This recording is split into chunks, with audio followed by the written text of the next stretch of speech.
Hi అండి. దోసలు గట్టిగా వచ్చేస్తున్నాయా? ఒకసారి ఇలా ట్రై చేసి చూడండి.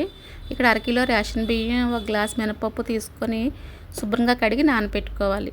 వేరే గిన్నెలో గ్లాస్ అటుకులు కూడా వేసి శుభ్రంగా కడిగి నానపెట్టుకోవాలి. పప్పు బియ్యం కనీసం 8 గంటలైనా నానాలండి. గ్రైండర్లో ముందు అటుకులు రుబ్బుకున్న తర్వాతే అప్పుడు పప్పు బియ్యం వేసుకొని మెత్తగా రుబ్బుకోవాలి. ఇలా రుబ్బుకున్న పిండిని రాత్రంతా బయటే ఉంచుకొని పులవనివ్వాలి. మనకి దోశలకి ఎంతైతే పిండి కావాలో అంత తీసుకొని అందులో ఉప్పు వాటర్ వేసుకొని దోశ పిండి రెడీ చేసుకోవాలి. స్టవ్ వెలిగించి దోశ పెనం పెట్టుకొని దోశ పెనం బాగా వీటెక్కిన తర్వాత ముందే దోశ వేసుకోవాలి. ఆ తర్వాతే నూనె వేయాలి. దోశ బాగా కాలుతున్నప్పుడు కట్ చేసిన ఉల్లిపాయలు, పచ్చిమిరపకాయలు, అల్లం, క్యారెట్ తురుపు కూడా వేసి దోశ బాగా కాలనివ్వాలి. ఇలా ఒకసారి ట్రై చేసి చూడండి. దోశలు చాలా మెత్తగా టేస్టీగా వస్తాయి.